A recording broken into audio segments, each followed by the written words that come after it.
The following production is part of the Play Some Video Games podcast network.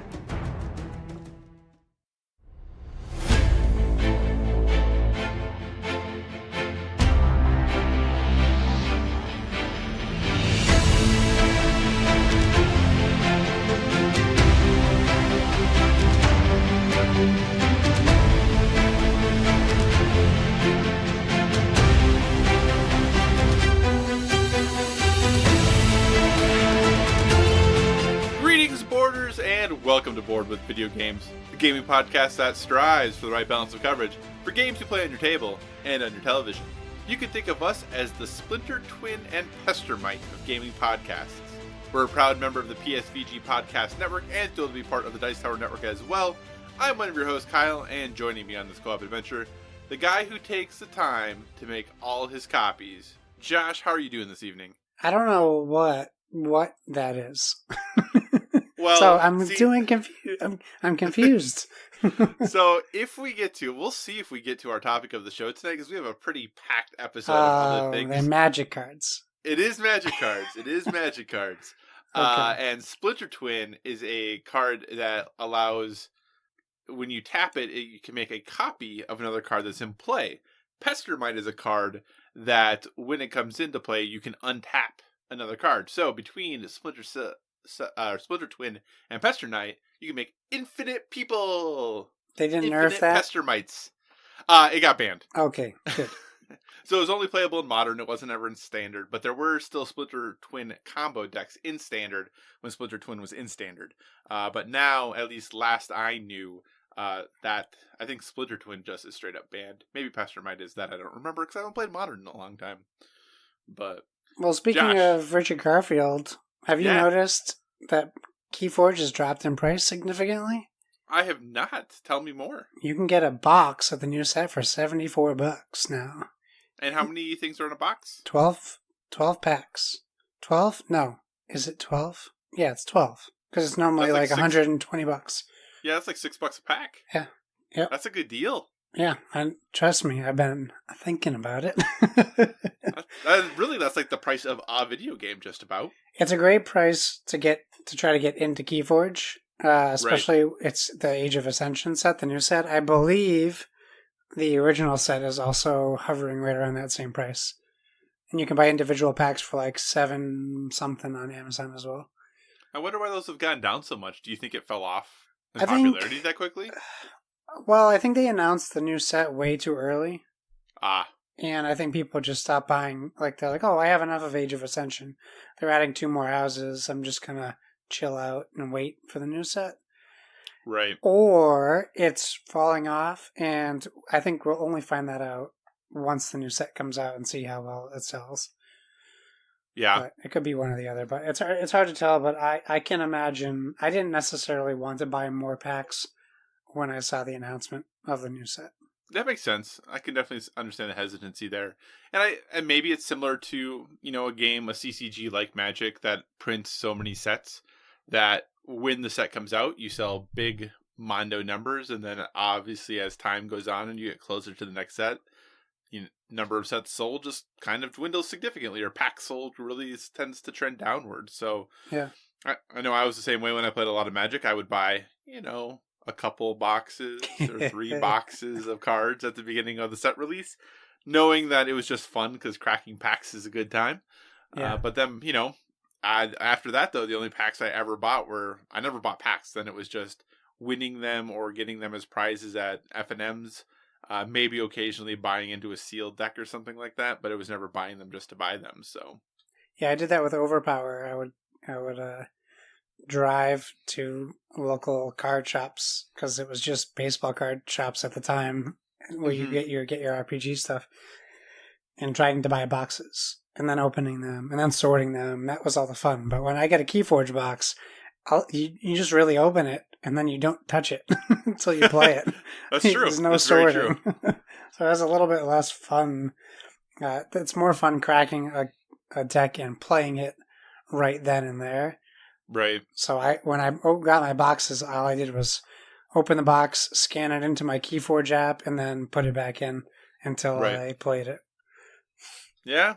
But that's my I can definitely Keyforge tangent. see that. So, we kind of have a lot of stuff to get to, so I think we'll kind of jump into housekeeping and move forward. But I do want to quick point out, we did record this last weekend our first episode of Board with Everything. It's already available for patrons, so if you are a Patreon supporter of PSVG, first, thank you very much. Secondly, hey, you have an episode of Board with Everything waiting for you, and you'll have another one in a couple of weeks. So if you have feedback, let us know. If you have topics you want us to talk about, let us know. But there's a nice little benefit for being a Patreon member is getting a nice little fun podcast. In addition to, PSVG DLC and Kevin Hates Everything and all the other things that they do on there for patrons, there's just one more for you. So, as always, thanks for joining us this week. If you have any feedback, questions, suggested topics, hit us up at Board with VG on Twitter or check out all of the things posted over on the Instagram, also Board with VG. As I mentioned before, PSVG is on Patreon, and we're absolutely thrilled to be a part of PSVG. And we're very, very happy with the support you have given us there thus far. So if you'd like to monetarily support what we do, maybe have a chance at listening to Board with Everything, you can find us at patreon.com/PSVG. But the most important thing is just that you listen to us and maybe share our podcast with someone else who you think might enjoy it as well. And we are a member of the Dice Tower Podcast Network. So if you enjoy our conversations about board games and would like to dive deeper into that world, we encourage you to check out the Dice Tower Podcast, as well as all the other members of the network. No matter what type of board games you enjoy, there's a podcast on the network that's right for you. So, Josh, enough of the housekeeping. We're going to have kind of a Mondo news week here, at least in the video game world. But let's start with a little bit of board game news. What's been hot as of late, sir? Well, let's do that. So this very expensive board game that my wife bought at PAX Unplugged last year, and we still have yet to play, because it's also a very heavy game. It is. It is Terra Mystica, and it is supposedly, and literally, no, it's definitely one of the biggest and highest rated Euro games of all time. It is. And many people would argue it has been replaced by Gaia Project, which I have a tough time with that. Like, I think that Gaia Project is like the spiritual successor to it, but I don't know that I would consider it replaced by it. I kind of used to think that it replaced it, but now I tend to think of it more as a Clank and Clank in Space situation. Yeah. Where they're similar, like the games are very similar in how they play, but one theme is probably going to stand out more to you or ring more with you than the other is. Yeah, exactly. So it's just a retheming of an idea, which is fine. They can exist in the same world.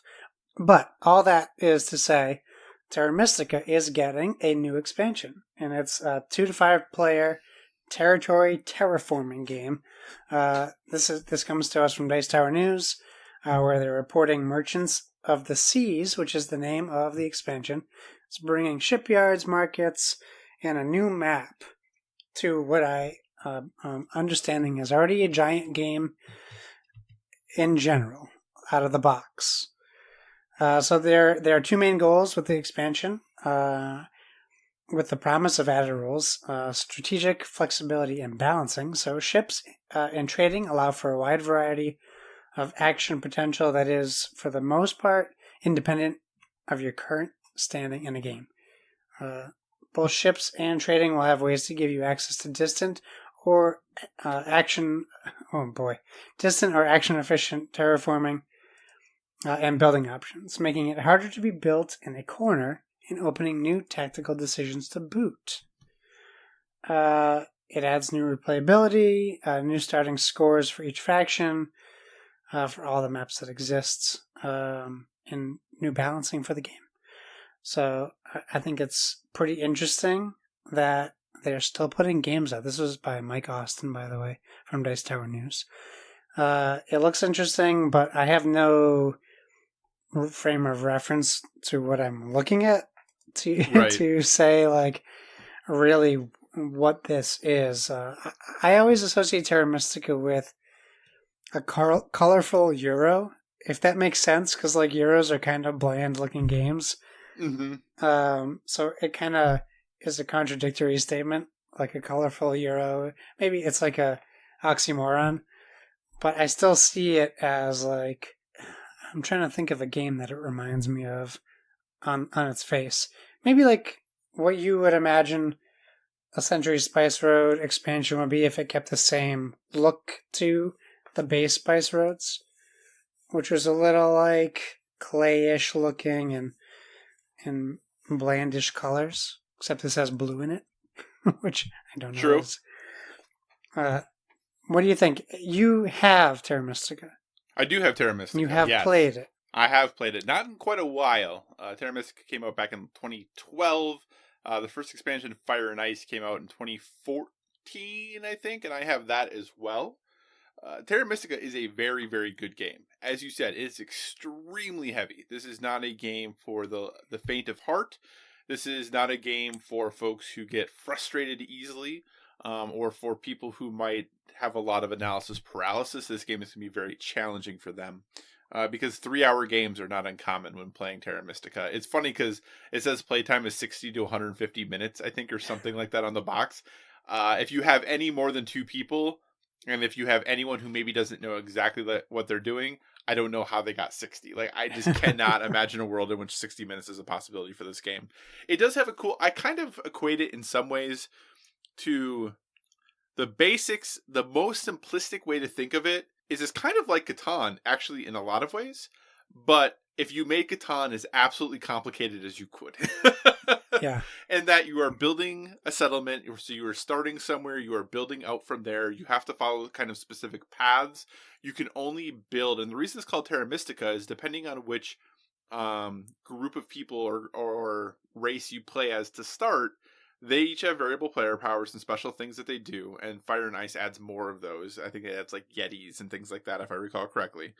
But you can only build on a certain color, so you have to terraform the other hexes to be that color. But then depending on what color you are, depends on how much you need to terraform. So say that you are blue, if something is green, you might only need to terraform it once to get it to blue. But if it's white, you need to terraform it twice to get it to blue. But if you're red, you might only need to terraform a white once to get it to red, but you might need to do a green twice to get it to red. So it's kind of this balancing act of figuring out, okay, where exactly am I? How am I going to get there? How am I going to build all of my things? There's research. There's all of the trappings that you're going to have in your typical heavy Euro game. But with that being said, it's an awesome game, and I'm super excited that they're bringing out a new expansion this many years after the last expansion. Because this is a game that I look at my gaming shelf and I constantly say I'd love to get it back to the table. But because of all the new games I have to play, it rarely gets there.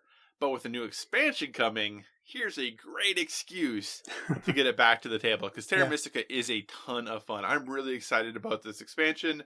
And I definitely will be keeping my eye on it, as this is something I feel like I'll be picking up. Nice. Well, speaking of old games being refreshed or brought back to the table, and, well, we love to talk about Kickstarters. We do. We're going to talk about Iello, I believe is how you pronounce it. And I could be way wrong. I've always said Yedo, but I don't know if that's right. So, Yedo is an older game. 2012 as well. Was 2012 Terra Mystica? Yeah. So, there we go. I'm going to butcher these names, but it was Yedo was designed by Thomas van de Kinst and Wolf Plank. It is a game that's based on running missions, politics, and subterfuge. It's often compared to like the next step up from Lords of Waterdeep, which is a game I'm very fond of. It's 1 to 5 players, and it's essentially a bidding game for board control or territory control, however you want to view it. It's a very... So, I should say more. This is the deluxe master set. So they're republishing it through a Kickstarter campaign that was remarkably successful. I think they were $300,000 over their goal. It just ended on September 20th, so sorry if you planned on getting it, but, you know, we're in this point where more and more Kickstarters are making it into local gaming stores, which is great. not too long ago, Kickstarters were just like, you can only get this game on Kickstarter. So it's nice to see that some retailers are buying those like retailer pledges. Right. Where they can Well, and more Kickstarters are doing the pre-order after the fact option. Yes. Yes, absolutely. And also late additions to the pledge manager. You can also jump in after it's been successfully funded. And all that to say, this new version of Iello Deluxe, or the Master Set, if you will, looks stunning. Very colorful, very interesting board, unique to any other board game I've seen before. Even your character sheets are very colorful, almost Tokaido-like in their design, which we should see from more games. But Tokaido is very simplistic in its art form, which I would agree the character sheets for this game are, but the board itself is far from simple. Right. It has a lot of stuff going on, and the art is just fantastic. I really wish I saw this when it came out. In fact, I wasn't even familiar with this game. I didn't know it's been in the top 500 games on BGG for a long time. But you're in this Kickstarter. They're delivering over 80 custom wooden components, 20 disciples, and it just looks awesome. Have you played this game? Have you heard of it? What's your interest in info on this game? So here's the funny thing. I own Iello. And this weekend, the partner and I had a long discussion while we were looking at all of our games and trying to game plan what we could do to get more played. We had a very long discussion as to whether we've ever played this game or not. I think we have. She doesn't think we have. But I can't say I actually remember playing it, but I remember I knew exactly what it looked like, which is the only reason I can feel like I had to have played it, but clearly not in a long time if I've played it. So, do you ever read the rules of games and never play them?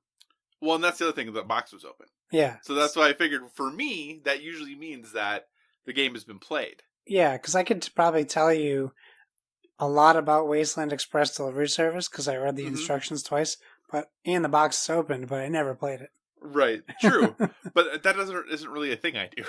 So that's what I was asking.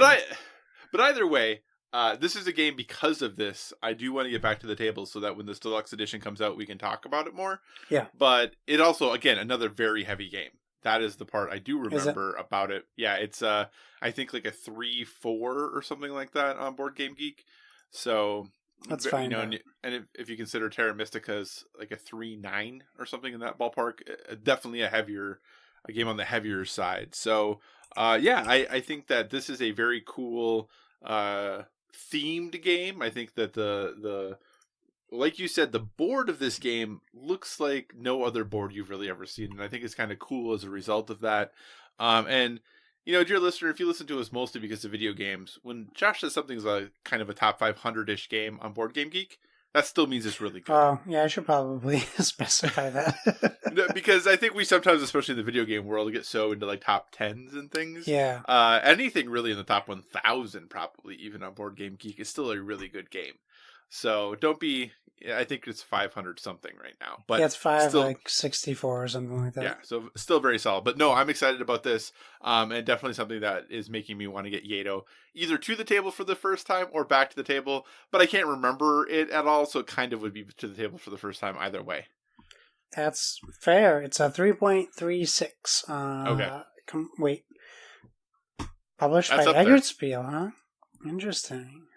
Cool. And looking at the older board, they definitely made some drastic improvements on the layout of the board, which is cool. Good for them. Cool. So that is Iello. Now we go to talk about something I'm very excited about, something I'm considering buying a new table for, because I don't know that I'll have the space to play this game. So big!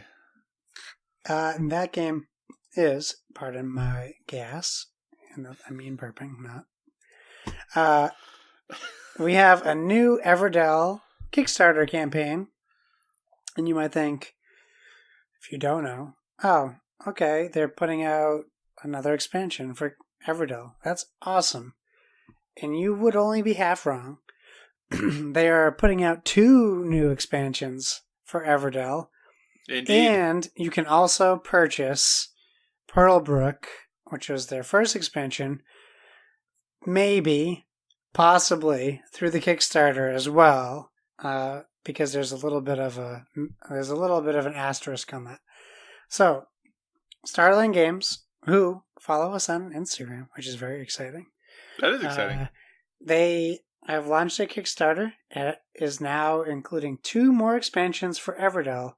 They're both designed by the original designer, who is James Wilson. And the art for both expansions is done by the same original artist, Andrew Bosley, who is also doing other games right now, so I don't know how he has time to do all this. Busy person. So the first expansion is called Everdell Spire Crest, which allows the players to go beyond the borders of Everdell, and it actually expands, if you've played Everdell, behind the tree. So if you look at how the game is set up with these expansions, they actually move the tree off of the board and to the side so that you can see what's going on behind the tree. Because they're designing this game and they said, we can't keep going south. We got to go north. We're running out of space. And you are basically exploring the world outside of Everdell. And you can acquire more allies. There's weather you have to survive. There are ancient ruins to explore. Because you are... it's the Spirecrest Mountains, which is why they call it Spirecrest. We also have Everdell Belfair. And that is Everdell celebrating its 100th year since it's been founded. And this is an expansion that allows for 5 to 6 players. Which is very exciting because now I can have a 6-player game that lasts 6 hours instead of a 4-player game that lasts 4 hours. It introduces some more player powers as well, some new special events, some more end game goals, and what the Kickstarter is doing is they decided not to add stretch goals like a traditional Kickstarter where you back it and you hope they meet certain dollar amounts. They've already decided on the stretch goals, and they're literally just a couple of times a week sending out emails to the backers showing what they're adding to the game that isn't in the basic campaign info. So this card, today we're featuring this card, which we're adding to the game. So they're also doing that. And the reason why I hinted at Pearlbrook is they do give you options to upgrade your tree to a wooden tree for like $15. If you got the basic Everdell, you can also upgrade to the deluxe edition for a certain amount more. And then they let you upgrade to Pearlbrook for, I think, $39, which is a great deal. I think it's like $10 less than retail. Except you can't find it in retail, so it's even more valuable. Right. But it does specifically say, don't add your money to your Kickstarter campaign for this.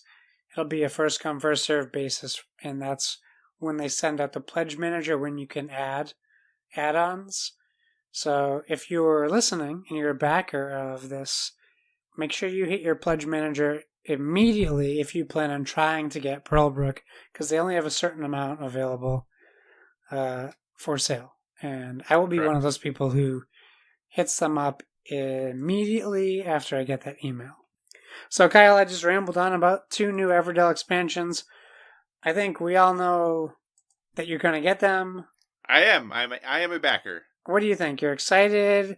Did you even have to read about them to know you want them? What was your involvement on it? I read nothing. I just backed them, and then I read stuff about it. The pre-stretched, as they're calling it, is a little odd. Because I think when I read it, what I thought it meant was that we've already, quote unquote, included everything we're going to include. Like I didn't realize we're going to continue to add stuff, but that it was just going to happen no matter what. I didn't quite get that. But I guess it keeps some excitement about the campaign and all of that good stuff. They're obviously doing quite well. It's at currently $746,000 out of a pledge goal of 30. So they're doing okay. They're Yeah. doing just fine. But obviously, if you've listened to this podcast at all, you know that we are a huge fan of Everdell. I think the game is amazing. And all I can really say, or all I really want to add, is in Belfair, there is a tortoise with a top hat, which seems pretty great. And there's a moose. There's a moose. In Spiregrust. Yes, And there is. maybe a bear? No, there's animals. I see other animals which There's are a lot of unidentifiable. But a moose, very identifiable. Yeah, there is also a meeple that you can have ride another meeple with a little saddle, which is pretty great. Yes, that's very cool.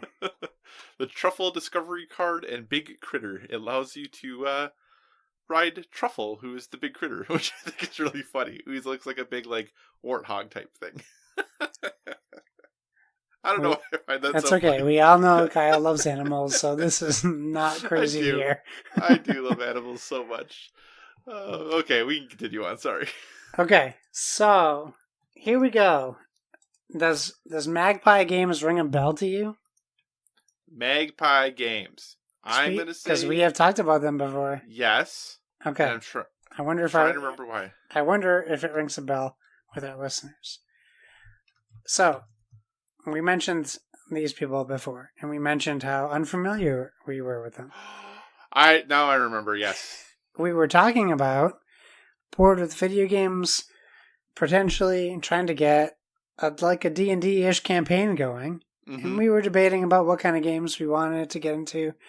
We knew Lucas from Fluxopposed and PSVG Prime was interested in potentially playing role-playing games with us. I'm pretty sure we lost him after the birth of his second child. I don't know that he has much time left for Board with Video Games. So, that's fine. He'll always live in our hearts. That's fine. But if there was ever a tabletop RPG that we were going to get into, I think we found the one. I know. I so want to play a tabletop RPG. That if we don't get into this, we should just not get into doing this. And that is Root, the tabletop role-playing game. This is our bread and butter mixed with, what do we not know? Mixed with whatever bread we're using. We don't know the bread. We're the butter. I don't know. This is right up our alley. I'm very happy this exists. It is on Kickstarter currently. Mm-hmm. There are 25 days to go on a goal of $10,000. It is currently sitting at $299,000 and $734. And I want to make sure I let people know. $20 gets you the PDFs for this. $40, it gets you the core book plus the PDF for the core game plus the PDF for the Travelers and Outsiders, which is, I'm sure, just supplemental papers. You can go to Kinko's and print it and just add it to your collection. $75 gets you hardcover books for both the RPG and Travelers and Outsiders and the PDFs for both, as well as any unlocked PDFs for the stretch goal. I don't know, Kyle. This just speaks to me. It makes me wish I had more time in my life to do things. Because if I knew I consistently had a Friday night available, I know, every week, I know. Like if I was working a 9 to 5 or a 6 to 2 instead of a terrible 2 to 10, like this would be something I would 100% get behind. Yeah, I 100% want to get behind it. I just don't have any friends. So if anybody wants to play a tabletop RPG with me, and wants that tabletop RPG to be Root, I would really enjoy it. That'd be great. So if you live in Iowa and want to play Root with me, let me know. So this goes out to our listeners. This goes out to our PSVG pals, our Flux to Pose pals, our podcasting pals. We have 25 days to figure out. If people can commit and dedicate time to a night to play learn and play a tabletop RPG. I am not kidding. I will back this, and I will make time on a Saturday night or a Sunday night, because those are the only nights I can guarantee I'm around. Even if it's once a month, if we get enough people interested, I would 100% do this. I would 100% be on board. And keep in mind, the current estimated delivery is September of 2020. So you have a year plenty of time to figure it out. So get everything else in your life in order so that you could be available one night to play a tabletop RPG. Even if we wanted to start with something that was less complicated, like Weave or Kids on Bikes. Like, I'm all up for it. People just let us know. I think I could probably convince Kyle. Because maybe we can get Kyle's wife to play with us. That could potentially happen. My wife would not.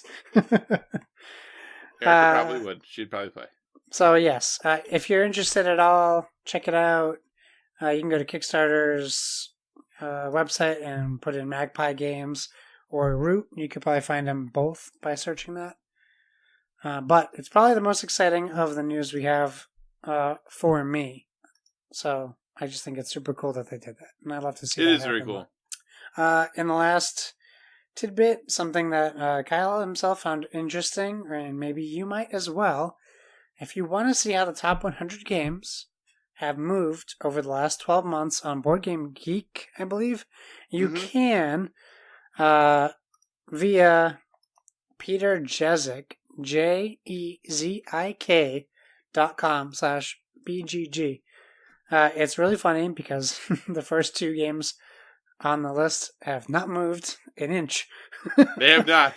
So, Gloomhaven and Pandemic Legacy, Season 1 or 2, have been consistently number one. Terraforming Mars and Through the Ages, surprisingly enough, have flip-flopped a little bit. And Twilight Struggle has consistently stayed at 5, which is also very interesting because Star Wars Rebellion has also remarkably just stayed flat at 6. Yep. So looking at this list, the games that just stay flat or remain flat for a long period of time, I find very interesting. Mm-hmm. But it's for sure those games like Kingdom Death... No, sorry. Like, what's number 32? Yeah, Kingdom Death Monster, or even Caverna. And some of them are hard to track because you can't just, like, click on the track. You got to find the right game. But some games, they look like the stock market. Right. Spirit Island went just drastically up and has just stayed up forever. Yep. Yeah, and so it's just basically a little line chart, and a game like Brass Birmingham, right, which is number 11 currently, 12 months ago, I think, came onto the list, and basically is a straight line up almost to number 11 over the last 12 months. So it is really interesting to kind of see where games have started, or where they, not some started, but just in the last 12 months, in some ways how much movement there is, but then also in other ways how little movement there is for some games. So I just thought it was really interesting, and big props to Peter Jezik for putting this together. It's very cool. Like I said, I don't know that there's a lot of critical information to glean from it, but if you're somebody who just finds these things interesting, I think it's super interesting. Like a game like, you know, I'm trying to find something that went down a lot, but like Star Wars X-Wing Miniatures was number 66 and now it's number 79. So in 12 months it's dropped, 12, 13 places. So there are those that are going up and those that are going down. So yeah, it's very interesting. I think Wingspan and Root, coincidentally, are two of the most remarkable skyrocketing trends. Mm-hmm. And I think the most surprising one to me is the number 100, Game of Thrones, the board game. I'm surprised it only ever peaked at 87. Yeah, that is definitely a game that seemed like was, a little bit higher on people's lists for a long time. So yeah. And Grand Austria Hotel has been dismal since it's been on the list, which is, it's just a very cool list to check out. Too Many Bones just like literally crawled out of the depths in the past month or two.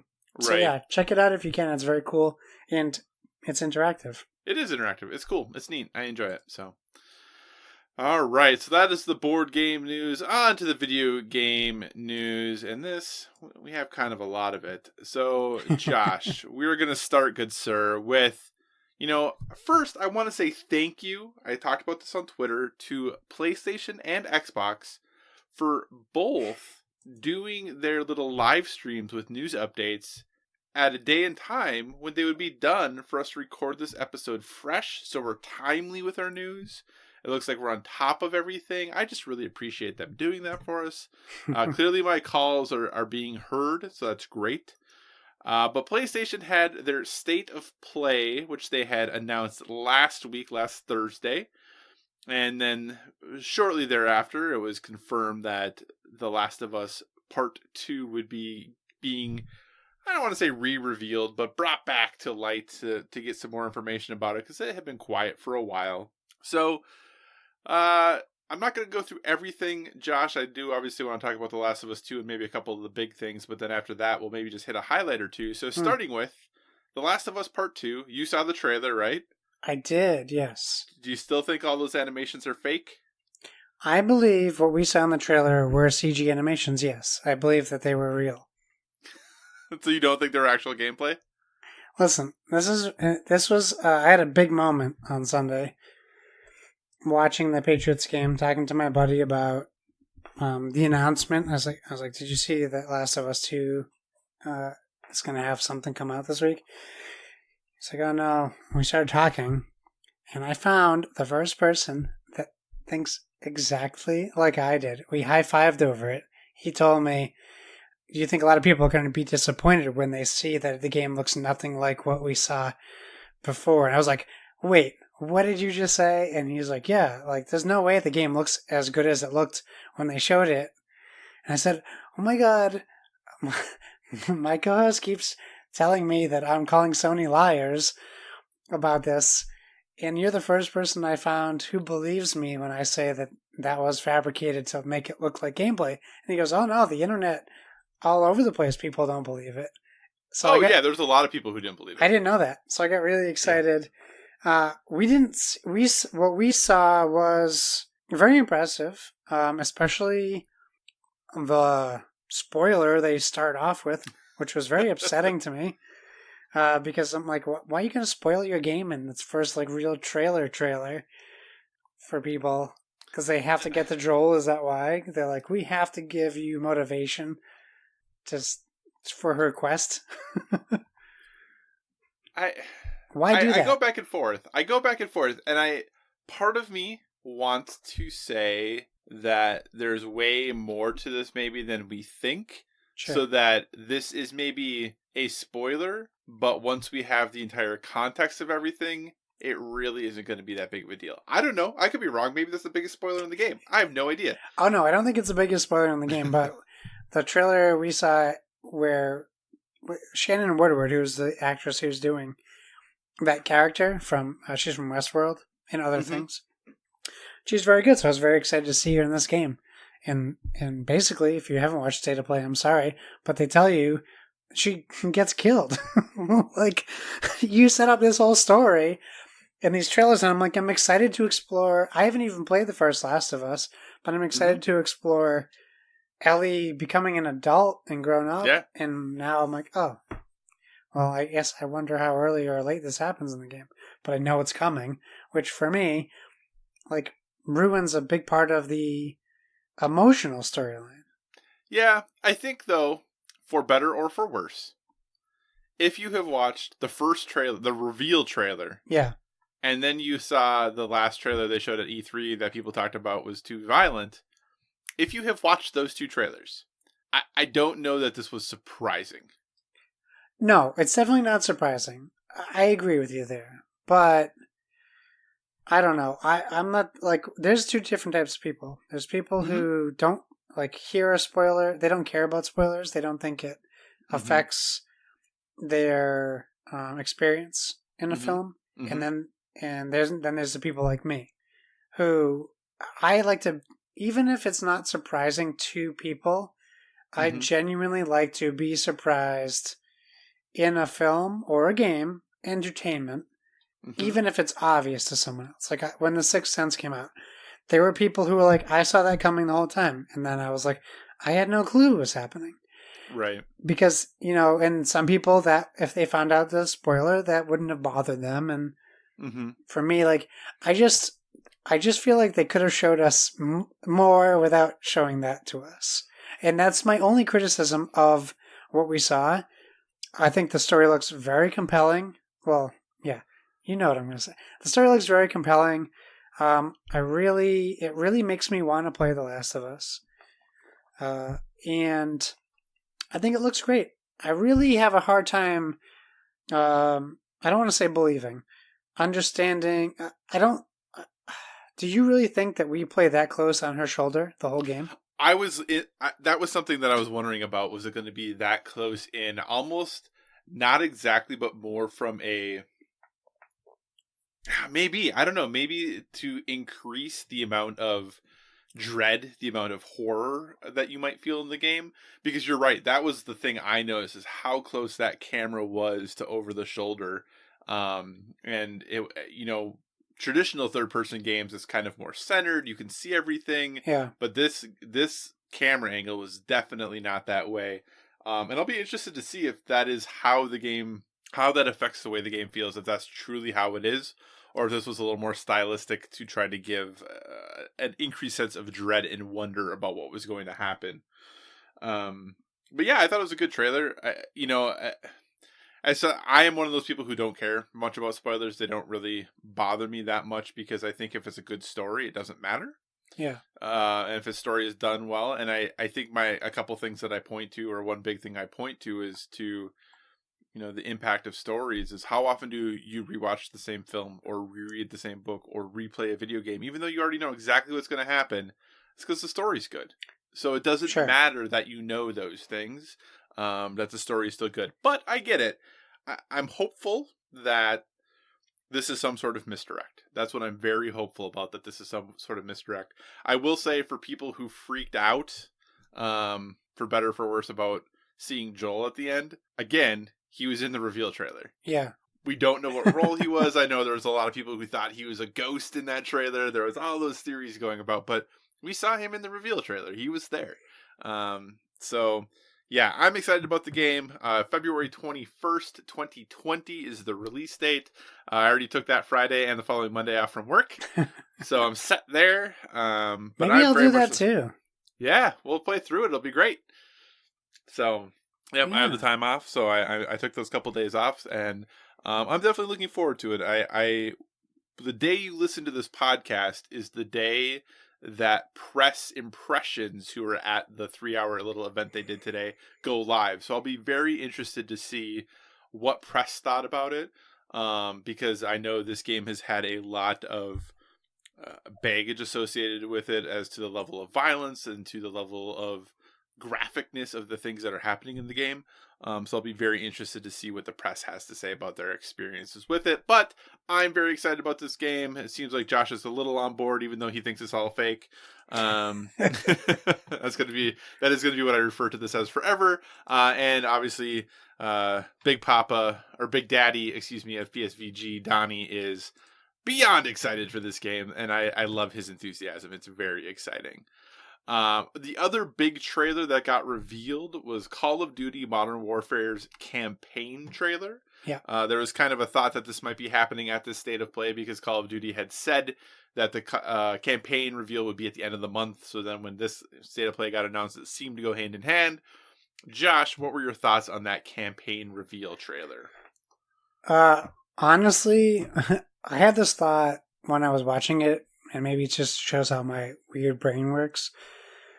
Watching these characters talk, I really thought, I was like, wouldn't it be really cool? It would be really cool if they showed a camera on the voice actor talking, and then a camera on the CG character talking and going back and forth, because it looked so real to me that I thought I might not be able to tell the difference between the actress in the model, in the CG model, because the female, I don't know if she was a soldier or agent or military, whatever her position was, that was talking to your main character at the beginning, and even your main character, The facial animations and the character models were so impressive Yeah. that it really took my breath away at how good it looked. And I did not expect that at all. In fact, I don't know that we've seen a game that looks as good as what we saw just for CG alone. It was very impressive with what they did, and it didn't let up. Every clip was new people talking to new people, and each person looked just as impressive as the last person. So I was blown away by the campaign. I mean, we'll see how it plays out, but just from what they showed, it looked incredible. Yeah, there was a game not that long ago, and I don't even remember what game it was, that I was playing, and partner walked downstairs and said, "What are you watching?" And I go, "What are you talking about?" She goes, "What are you watching?" I'm playing XYZ. I don't remember what game it was.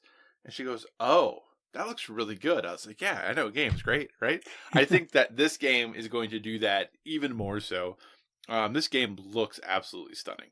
Yeah. Absolutely amazing. I cannot believe how good the visuals look. And I just remember when that reveal trailer happened, I was kind of taken aback at how good the game looked. And I think in this trailer, there was one specific shot of, and this kind of was tied into the reveal too, that they were looking through night vision, and there's a character putting a magazine into his gun, or her gun, as they're kind of looking down, and I swear you could have put that on the nightly news, and everyone would have thought that was an actual image from, whatever's going on in the world. So they're getting there. They're definitely getting there. As far as looks go, I'm really interested to see how this campaign shakes out. I know there's been a lot of controversy about it in the press, so I'm very interested to see, how hard they push or how hard they toe the line as far as what is quote unquote acceptable or not acceptable. This game has had a lot of controversy around it. The kill streak situation, and now there's some controversy about there's a portion of a game mode that's going to be exclusive to PS4 for a year that people are upset about. So there's been kind of a lot of controversy about this game, good and bad. And I am very, and that, if nothing else, makes me curious. I'm very curious to see how this all goes and how this all plays out. I played the beta more this last weekend. I think the multiplayer feels really good. It's not perfect. There are definitely issues as far as spawns and things like that, but that can all be fixed. But overall, I think Call of Duty for me is a game I will be playing this fall because I'm very intrigued. If nothing else, they have done a great job of piquing my interest. I have no idea if it's going to be good, but I am very interested in it. So, yeah. All right. So those were kind of the two big hitters. When looking, was there anything else that stuck out to you, or anything else you wanted to talk about from the state of play? Arise really caught my attention. Agreed. Arise, a simple story. Yeah, that looks very good, and just like a very beautiful looking game. Mm-hmm. If I didn't already have a PS4 Pro, I would definitely buy that Death Stranding PS4 Pro. Would you actually? Oh yeah. Besides the controller. See, I kind of like the controller. Urine jokes aside, I kind of like the controller. So I think the console looks great. I also like the yellow Nintendo Switch Lite, though. So I don't know, something about yellow. Yeah, I mean, yellow is some people's color. Yeah, I guess that's fine. I don't know what the heck's going on with that Humanity game, and honestly, I don't care. Civilization 6 is coming, and that's fine. I think the biggest news for me is that I'm going to finally play an MLB The Show game. I have never played one. Yeah, you are. And it's coming to PS Plus. Man, Last of Us Remastered and MLB The Show. Microsoft can't touch October. They shouldn't even put Games for Gold out. Because if they're competing, they can't compete with Sony for that one. That's Sony's October's PS Plus lineup has to be Sony's biggest ever PS Plus lineup. It's a good one, that's for sure. That's a very good one. That's the only baseball game on the market, and I know people are going to say we have RBI Baseball and Super Mega Baseball, but really we don't. I mean, we do, but yeah, MLB The Show is the Madden of baseball games. yeah, definitely. So yeah, very cool. Good showing for State of Play. Yeah, overall, I thought it was pretty solid as well. Like you, A Rise of Simple Story looks really interesting. I'm very much looking forward to what that game is going to be. The After Party is a game I'm interested in as well, which I know was also on Xbox's show. Just because I enjoyed their first game. Yeah. So definitely kind of interested to see where that goes. That's free for you, though. It's on Game Pass. Oh, perfect. All right. All the better. Perfect. Well, not free. I pay for Game Pass. Well, you know what I mean. Yeah. Someone on Twitter was talking about how we have to get away from saying those games are free. I pay my monthly fee to be able to play that game. It's a game of service. Yes. You don't have to buy full price. Correct. And really, like, yeah, what the heck is it called? The game with all the people. Humanity. Humanity. Yes, Humanity. The only reason I'm interested in that is it's the team who did Tetris Effect. And Tetris Effect is a really great game. So yeah, but did you see the trailer? It's people shooting it's people. Super weird. Climbing over a wall. It's super quirky. I agree. It's odd. I'm not saying I'm going to get it. I'm just saying the pedigree of the people who made it have made other good games before, which means I'll wait and see. We'll see what happens there. In this climate, in 2019, I don't know. Real quick before we transition to the Xbox show. Yeah. 2020, early 2020. Early 2020 is shaping up to be a thing. Wow. You have Last of Us Part 2 in February. You have Final Fantasy VII Remake in March. You have Cyberpunk in April. You have the Avengers game in May. Not to mention Animal Crossing and everything else that might be announced in there. Gods and Monsters, which is supposed to be, I think, a February game. Watch Dogs Legion, which is supposed to be in there. Early 2020 is getting ridiculous. Yeah, just like this year. I don't understand, man. I don't understand how we're going to do this. Oh, my goodness. Anyway, so that was Sony's State of Play. Pretty exciting. I shouldn't say exciting. A solid showing. Definitely, I think their best State of Play that they have done. But overall, I think a pretty solid showing. Next was Inside Xbox, just about an hour and a half later or so. I didn't have a chance to watch this, but you saw most of it, correct? I watched it for a long time, and I would say, yeah, I probably saw most of it, but not all. Okay. And what were the highlights? What are the things we need to pay attention to? Well, I want to give a special shout out to the Mixer app on phones. Mm-hmm. It's terrible and it doesn't work. That's the shout out you're giving? So I had to switch to Twitch because the Mixer app constantly freezes and crashes and doesn't reload. So good job, Microsoft. From one of your biggest fans. You are a constant disappointment. Just like today's Inside Xbox. So wow. We start off Inside Xbox with a pirate game. It's not Sea of Thieves. Well, I'll say luckily there's no pirate game on Xbox. Yeah. It's not Sea of Thieves, but it has a Kraken. It has a Megalodon. It has pirate ships. It has other things that also Sea of Thieves has. It has digging for treasure. It has treasure maps. It has cannons on guns. But it is definitively not Sea of Thieves. In fact, they mention it themselves right up top because they must have realized they're showcasing a game that is going to take money away from their first-party title. Atlas is the version of Sea of Thieves that you probably wanted. And when I say you, I mean the people listening and probably also you. It is more of the MMO light version of Sea of Thieves. It is a game where if you decide you want to raid an island and take it over, you can do that. And then you can build a castle or fort or hold on that island, and that will be in everyone's game. It is I think they call it a persistent world. Okay. Or whatever the wording they used was.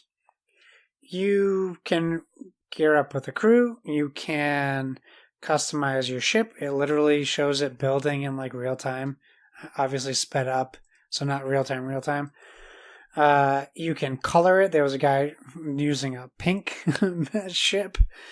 There was a ghost ship straight out of Pirates of the Caribbean. It looked very interesting. Mm-hmm. It is called Atlas. It's a pirate MMO. It is hitting early access on October 8th. So if you go into your Xbox game preview, so I believe you'll probably be able to play. It's like 5 to 10 hours for free if it works for you, because you couldn't get into the hunt, and that was also in the same program. So it also, content will arrive simultaneously on Xbox and PC. It will also have cross-play between Xbox and PC. And this will be a game that they develop while you're playing it, just like most game preview games.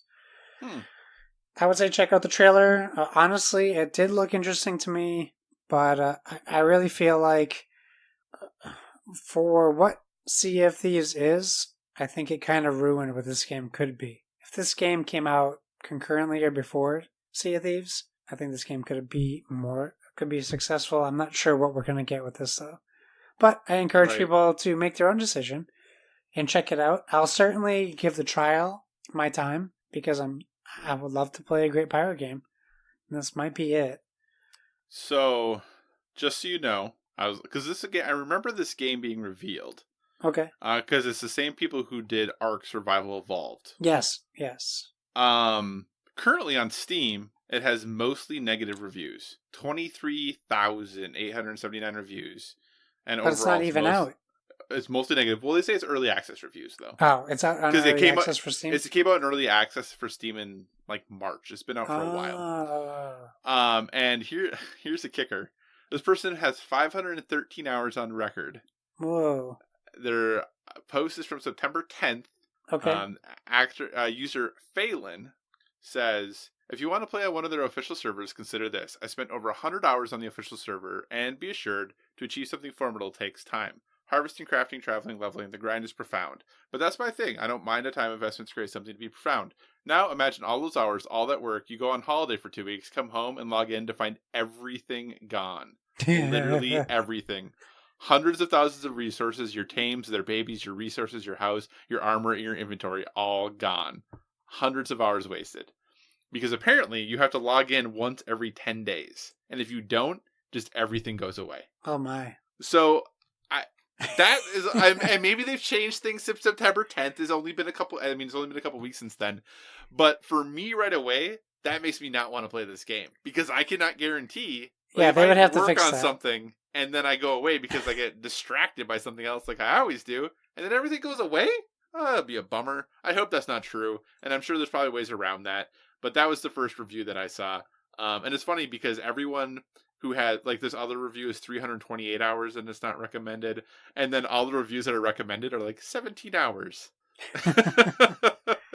Yeah. But anyway. They would have to fix that. That would be terrible. Yeah, that would be terrible. But I think it conceptually is interesting because there's supposed to be 40,000 players in the server or whatever. So very conceptually interesting.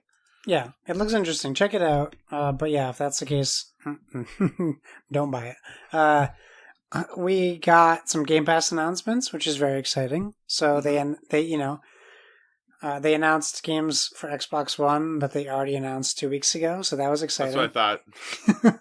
I thought I saw all those before. We reconfirmed Jump Force, Bloodstained, and LEGO Worlds are on Xbox One. However, they did announce for Xbox Game Pass on PC, City Skylines, which a lot of people have been waiting for.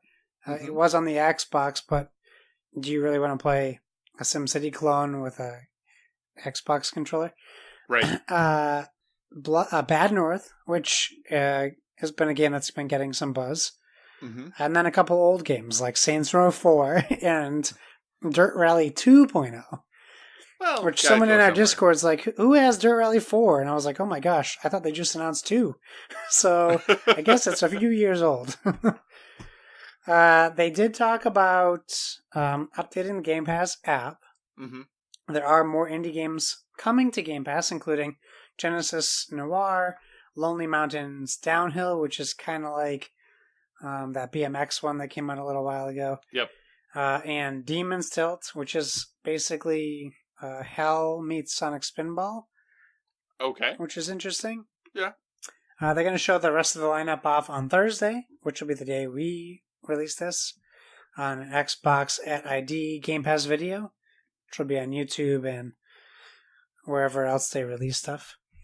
They showed a game called Felix the Reaper, which actually looks very charming. You play Felix the Reaper, and it's a comedy puzzle game about light refractions. So you are manipulating light to move through a puzzle, and at the end of each puzzle, you take someone's soul. Someone dies in a funny or comical way. But it's about this death character who loves to dance and loves love and is also taking people's souls. It looked very interesting. It reminded me of the Hitman Go games. Okay. Like one of those types of puzzle-like looking games. They did say Project xCloud was going to be featured, and you know what? It wasn't. However, they did say you can sign up to be part of xCloud, but they did not show any game play. They didn't show them using it at all, at least from what I saw. It could have been part of when I had to get out of Mixer and go to Twitch. It's very possible. But you can apply to be part of the public beta in October. If you go to xbox.com/game streaming and sign up, even though I got confirmed and it said, we'll get back to you in the next few months, which is not October at all. So I'm not sure what's happening there. But they did mention that. They also mentioned the Gears 5 future, where they're adding more characters, more game modes. If you want to be able to play as Bautista, you have to log in and play before October 28th into Gears 5. So if you have Game Pass, you can already do that. They teased a trailer for Daisy Livonia being added, a new map, which includes bears, and it's mostly a woodland map. They showed the new console bundles, which feature Forza Horizon 4 with the Lego bundle. Mm-hmm. They also included a trailer for Children of Morta, which the best way I could describe it is Stardew Valley graphics meets Diablo. Yeah. I've heard very good things about that game. It looks interesting. I would definitely check it out. They debuted a new trailer for Code Vein, which is, I guess, a Dark Souls-ish kind of game. Anime take on Dark Souls. Yeah, anime Dark Souls. They showed a new funny Outer Worlds trailer and some gameplay, which verify it is Fallout in space.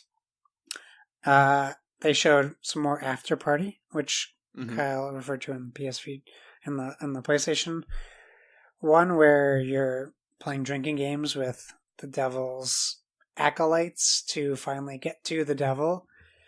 It seems funny. It's by the people who made Thimbleweed Park. Is that correct? No. What's that game? The island one. Yeah, I can't think of the name of it. Shoot. Oxenfree. There we go. Oxenfree. Thank you. The makers of Oxenfree. They talked about Tropico 6 real quick.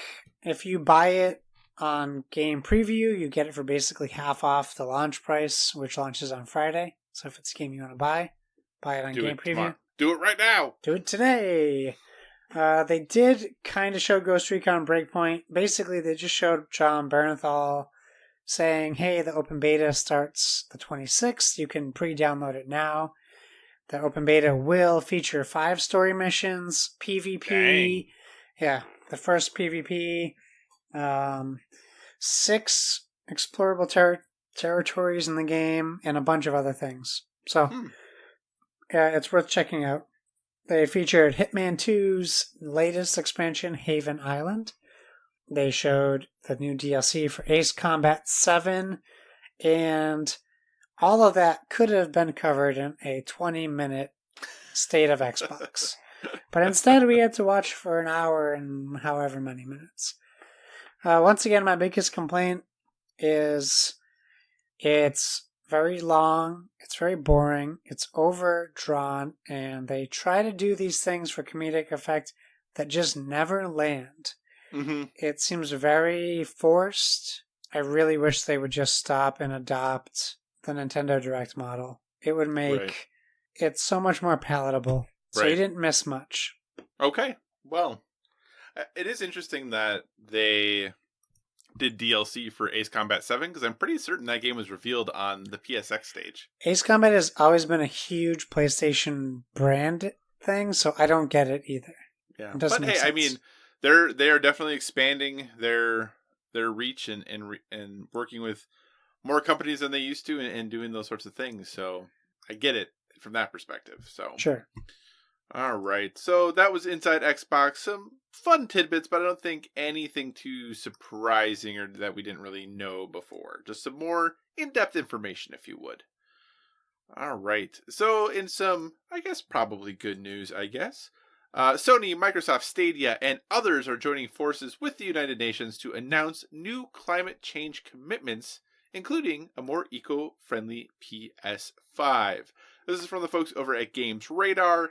Basically, it just sounds like the United Nations is partnering with 21 companies to, quote, harness the power of their platforms to take action in response to the climate crisis.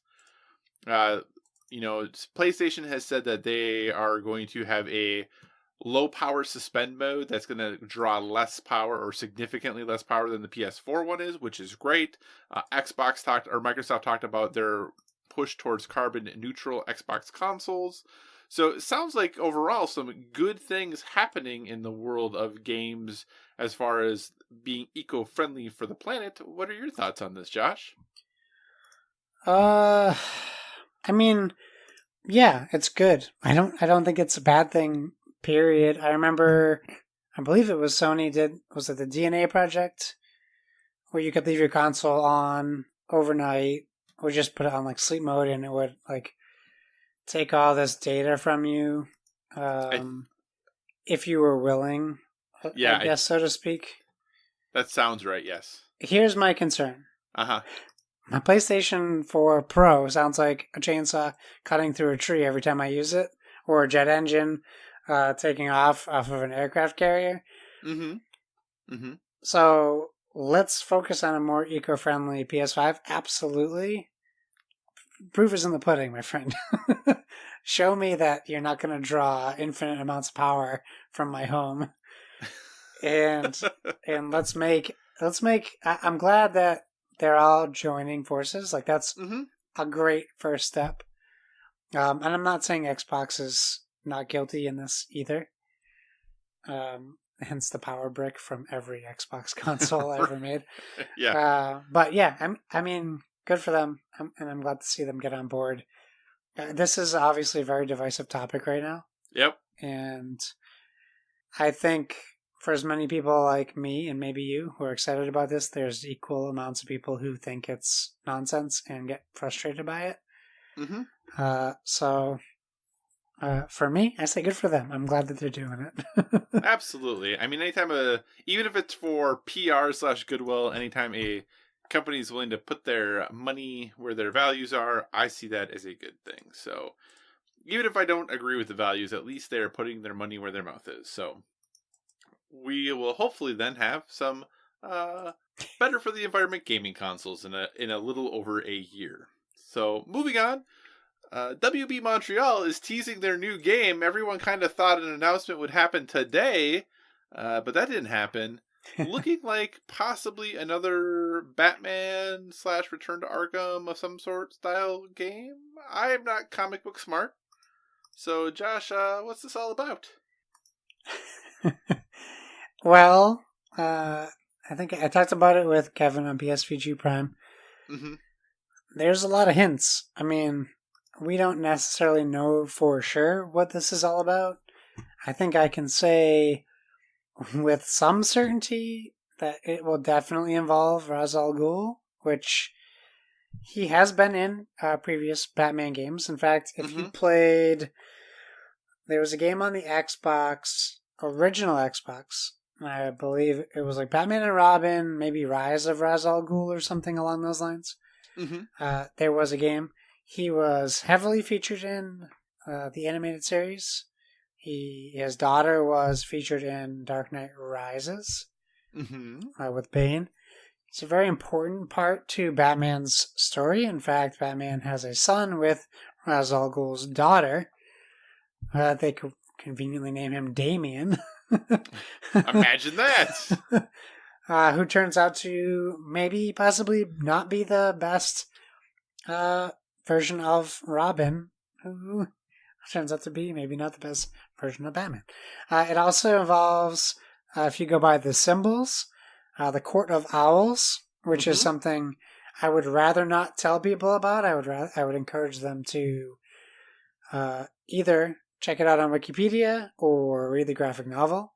But I think the best part about this is people who are excited about a new Batman game are going to get to experience a new storyline or 3 new storylines that they just have no clue about, which is the best way to experience Batman. You'll probably see a return of Azrael, who was in Dark Knight, Arkham Knight. Arkham Knight, yep. And I think he had a little bit of a cameo in Arkham City.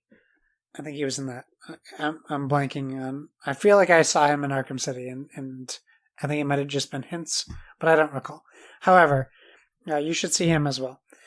We did talk about this on PSVG Prime. I really think if people didn't know Rocksteady didn't develop Arkham Origins, I don't think there would have been any outcry. Right. I really think Arkham Origins stands as a true Arkham series game. Like, people gave it a lot of crap that I think was undeserved. I think it did feature more detective mode.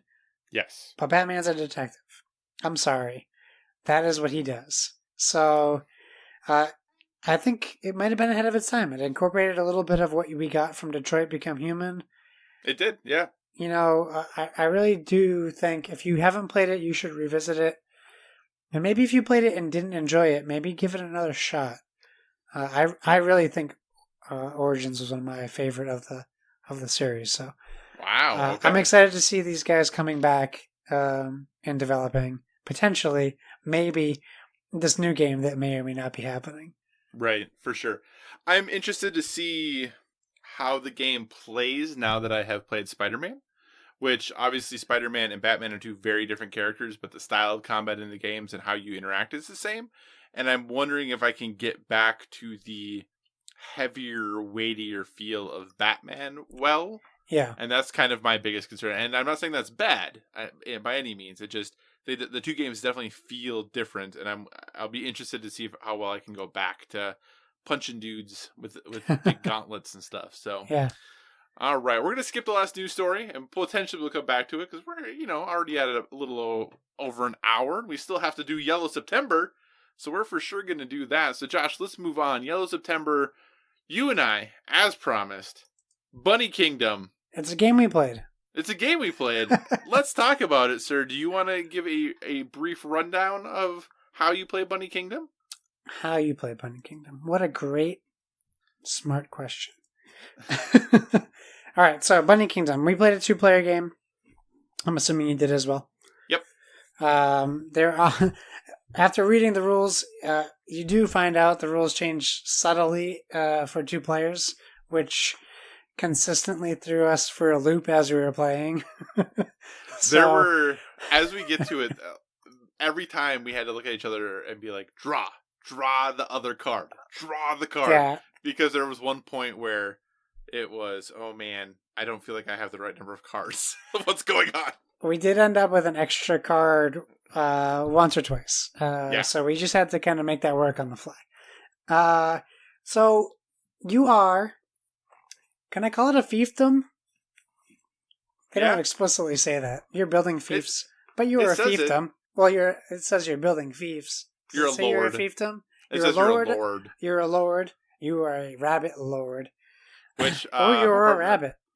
My partner was very upset that there was not an option to be a lady. There's also no blue. I know. Well, that could be a colorblind situation. Every game has blue. I don't know. I don't know. I feel like the expert in expansion this might have field. blue. I'm not Okay. familiar. I don't know what the expansion has, but I'm not an expert in that field. maybe if Iello is listening, they'll send us 2 copies of Bunnies in the Sky expansion or Bunny Kingdom Sky expansion.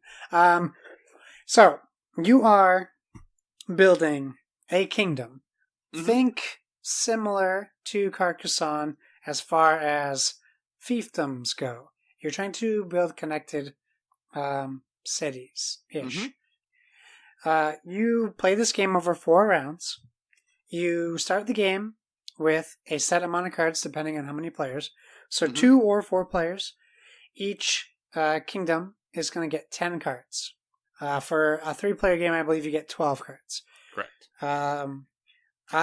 I think, I don't know if I should describe it the way a 2-player game plays or 4, but if you read the rules, well, let's just cover it. When you play the game, you start with 10 cards. You also have in a 2-player game, and maybe in a 4, I don't remember now. Nope, it's just the 2-player that So you also start with a reserve of 10 cards. Yep. So the reserve you do not look at.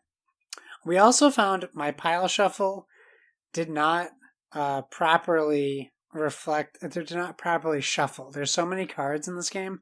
I shuffled a lot for this game. That I really wish we shuffled 3 more times before we played, because the game kind of shook out in a way where the board was almost evenly split in half for 2 players. When I started shuffling for this game and played it the first time, I shuffled a lot. Okay, so probably for literally almost a half an hour of just shuffling. Yeah, if you're listening and you play this 2-player, I would say shuffle more than you think you need to shuffle. However, you get a reserve. You do not look at your reserve in a 2-player game. You put your reserve to the side. Then you get a regular hand of 10 cards. What you're going to do when you start your turn, because your opponent also does, so you're going to draw a card from your reserve and add it to your hand. Then you're going to look at your hand, and it has potentially a variety of cards. What you'll see is location numbers, because the board in front of you has a grid. Alphabetically, A through G, J, A through J. And then 1 through 9. Or no, is it 10? No, 9. 9. And this is the grid where you are placing you're placing bunnies by themselves or into a portion of a castle or building, we'll call them. They're called buildings. There are 3 different types of buildings. There's a 1, a 2, and a 3 building. 3 buildings can, I believe from what I experienced, only be placed on mountainous regions. Correct.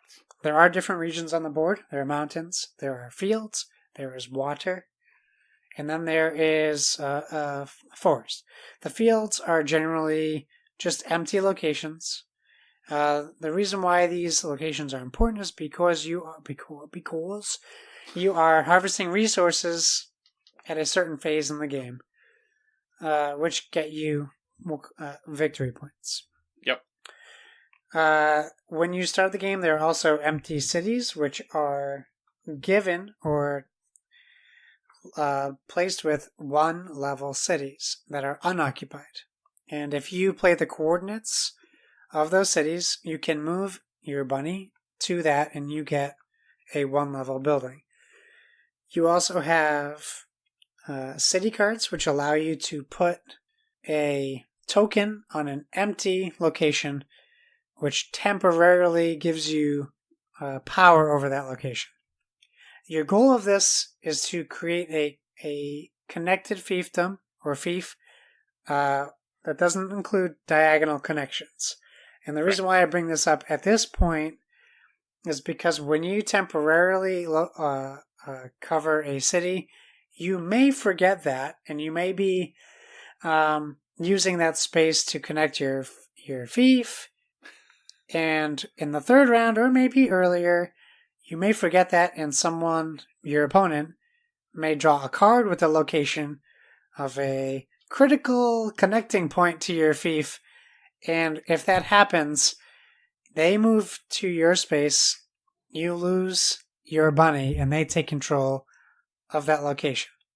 And just for a brief clarification, what Josh is referring to there are camps. Camps, thank you. I said Yep, so you can have the cities. The cities have the 1, 2, or 3 power. Yes. There are camps, though, that you can place anywhere, knowing, though, that if another player gets the card for that space, they can boot your camp out of there. Yes, and that happened to me not once but twice in the 4th round. Oh, no! Yeah. It was tough.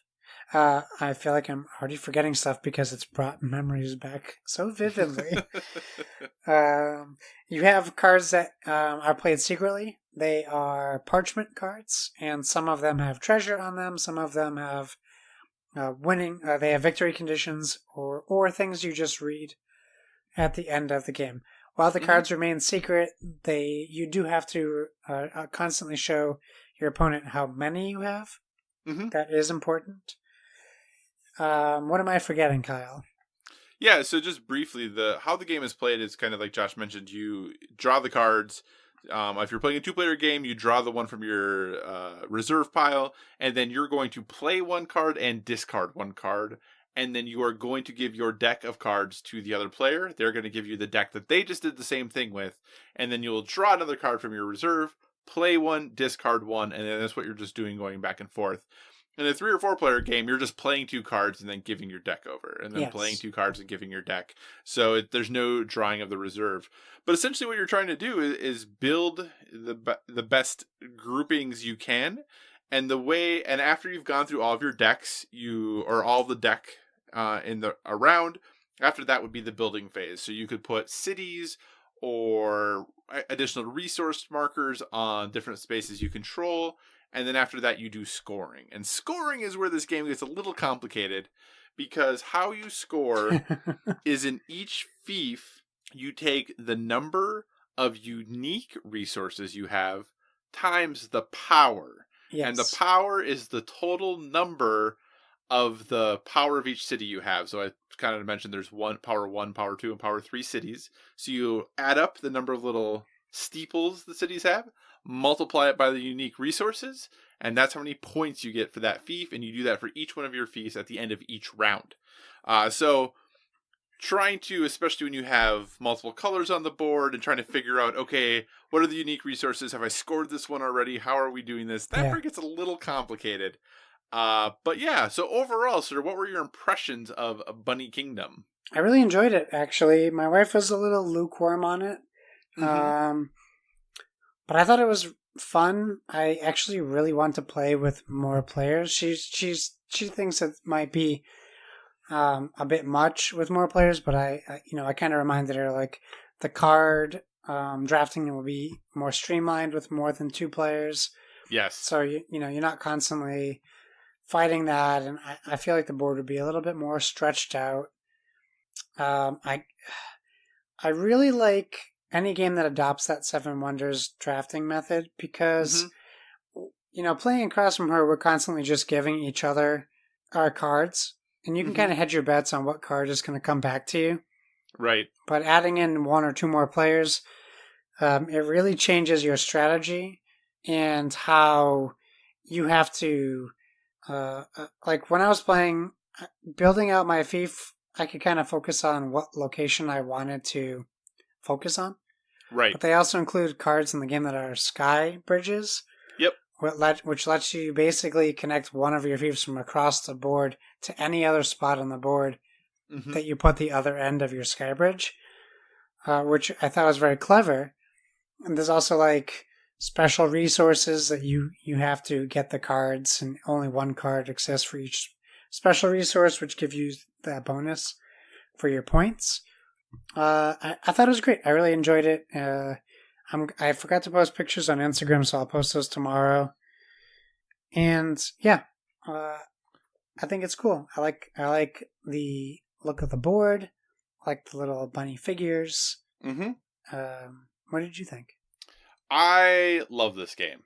I think it is great. This is the kind of game where I feel like this is starting to be about my niche level of game that I enjoy. It's not super complicated. It's very easy to learn, but there's some deep strategy when you're trying to play. I think you're right. I want to play it more with additional people, because with the 2-player game, it's very easy to look at your hand of cards and say, what is going to be the best card for that person? If it's not also the best card for me, that card is immediately getting discarded. And I think that there's a lot more kind of take that as a result, and not direct player interaction, but still player interaction, because I'm actively looking at what I can do to hamper your ability to score points. But yeah, I really enjoy the game. I think it's a lot of fun. What was where did your scoring end up when you were done with the game? I can tell you. I'll pull it up now, actually. We're actually very close. Okay. I thought one of us was going to run away with it, and I'm not even sure me or her. So I ended up with 135 for a score, and she had 127. Dang. So we were pretty close. So we played a bit, and the most point, the last game we played, and this was kind of when things, I guess, were going to be done. Because the first game we only played a couple of games, but the first one we were kind of figuring things out. So we kept score, but I don't know how accurate it was or anything like that. So the second game was when we were really dialed in. And on the fourth turn, one of my fiefs scored 85 points. Oh my gosh. So I beat her by almost 100 points. And that doesn't happen very often, so I was pretty proud, because that almost never happens. She wasn't as happy about that, and I don't think she liked the game quite as much as a result of that, which I understand. It's a little rough, but I had gotten lucky that I had camped in a spot that I needed to connect things, and she had earlier discarded the card, so there was no chance of it being stolen from me. And I didn't necessarily know that, but just because of how things worked out, I had just was able to make this really huge, I think it was 5 unique resources and 17 power. So yeah, it ended up going pretty well, because when the game started after the first round, I was looking at the scoring marker on it, and I couldn't figure out, why do they have 100 plus, 200 plus? Like, who's going to get these points? Because in the first round, you score, I don't know, 12, 15, 18 points or something like that. And I just totally couldn't understand how we were going to get to. And then I finished with just over 200 points, I think. So, yeah, it wasn't too bad. But I really like Bunny Kingdom. I think it's great. I think it's an easy recommend. Like I said, the only downfall to me is that scoring is a little bit finicky. But outside of that, I think it is an excellent, excellent game. And I highly recommend it. Same. All right. Well, hey, we have just been cruising right on here, so we are not going to do a topic of the show this week, because we're already at basically an hour and a half. Yeah. Have a couple great topics stored up for the future, so that's going to be great as a result of that. Josh, we did get one listener piece of feedback, though, about the state of play. Why don't you tell us a little bit about what Splig had to say? Sure. Splig drops in with a comment and potentially a question. About the state of play. He says, The Last of Us 2, easy jaw dropper. I agree. The CG looks great. I can't wait to see the gameplay. New COD campaign looks plausible, which makes it even more interesting. I'm not buying another PS4, but damn, the Death Stranding one is hot. Sure. Is humanity a Lemmings reskin? Maybe. Either way, Splig is interested. Yes. Yeah, Call of Duty does look very much modern. It is called Modern Warfare, so be ready to be uncomfortable. Press X to salute. Death Stranding console, I said, I think it looks good.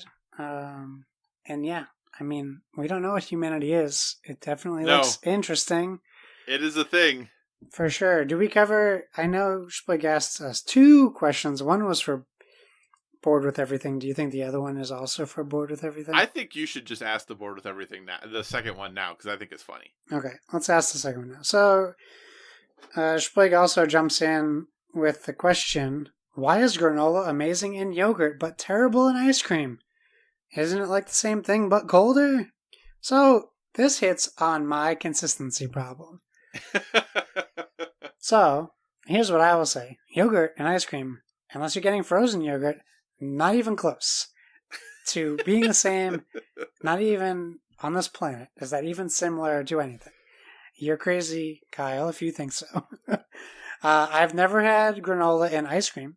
I did on my vacation this year. I have my first ever acai bowl. Oh, acai. Acai? I don't know. Everyone says it differently. Nope. Now I'm getting you. Okay. And that did have granola. I will say, if you do not eat a acai bowl immediately, it is one of the most disgusting things on the planet Earth as a consistency. Oh, but okay. If you eat it in the first 10 minutes, it's fantastic. And that granola adds that extra crunch. Mm-hmm. And for me, an ice cream, I don't need an extra crunch. It's already solid. So I can imagine granola and yogurt would make me appreciate yogurt better. Gotcha. How say you? I think the reason that granola doesn't work in ice cream, he referenced it in the question, it's cold. It's really, really cold. And granola already has a crunchy firmness to it. So if you put granola with ice cream and then granola gets even colder, oh, it's breaking your teeth. No good. No good at all. I do love granola, though, but not in ice cream. That's why. I hear you. All right. Well, thank you so much, Spleg. As always, we love to hear questions from you all, so be sure to hit out to us on the social media.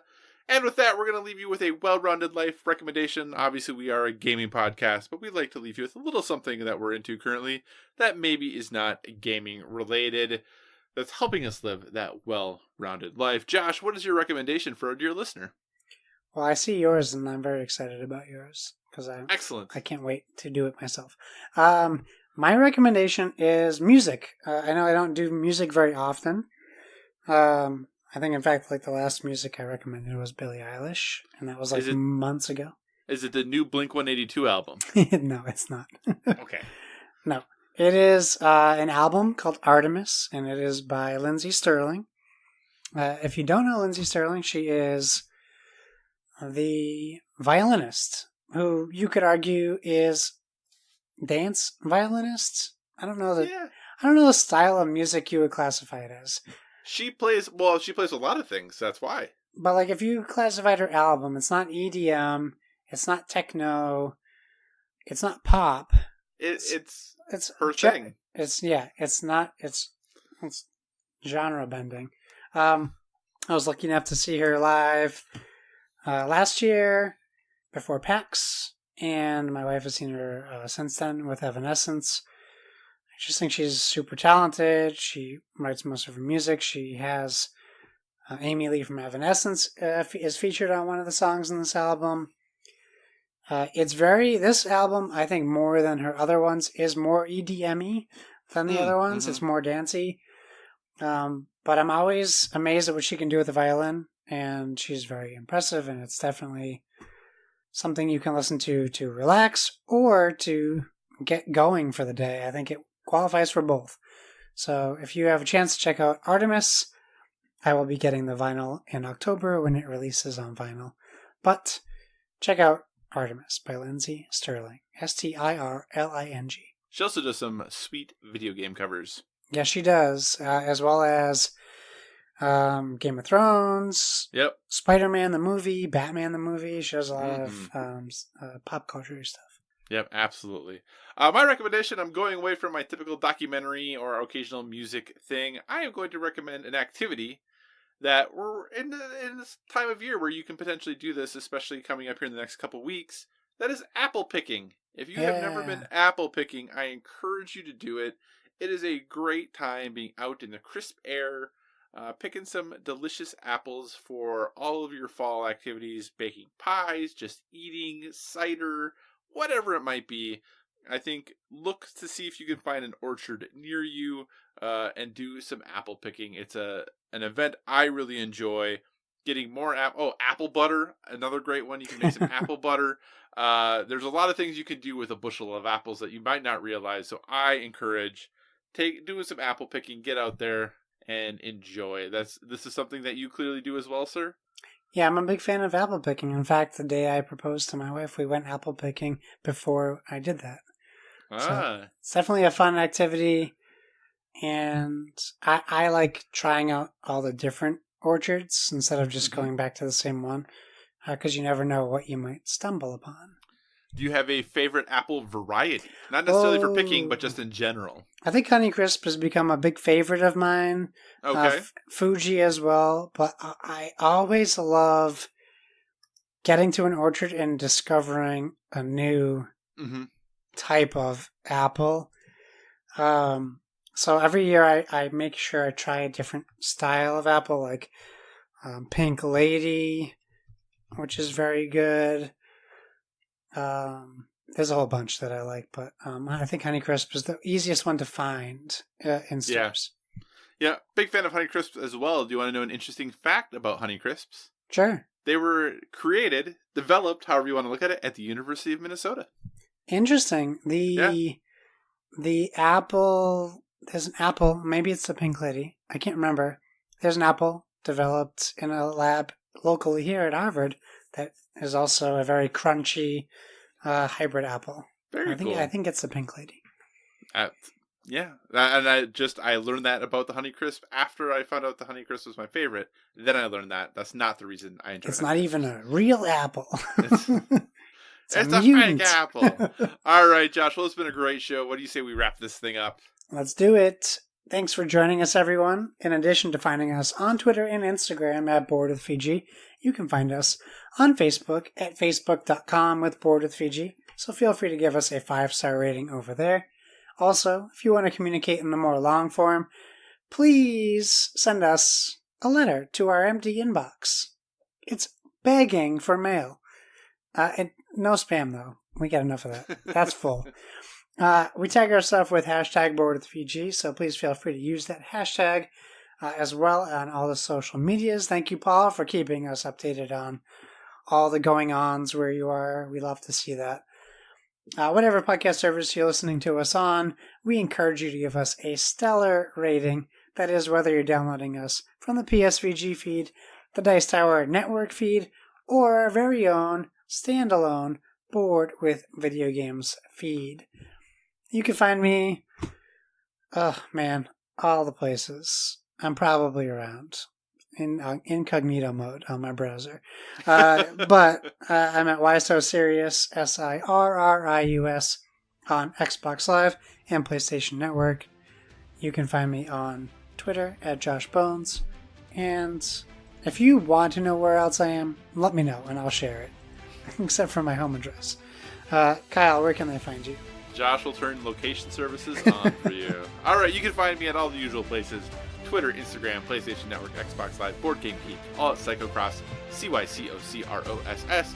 As always, if you have suggestions for future topics, be sure to reach out to us on the social media because we want to talk about what you want to hear about. And remember, everyone, whether it be board games or video games, never stop gaming.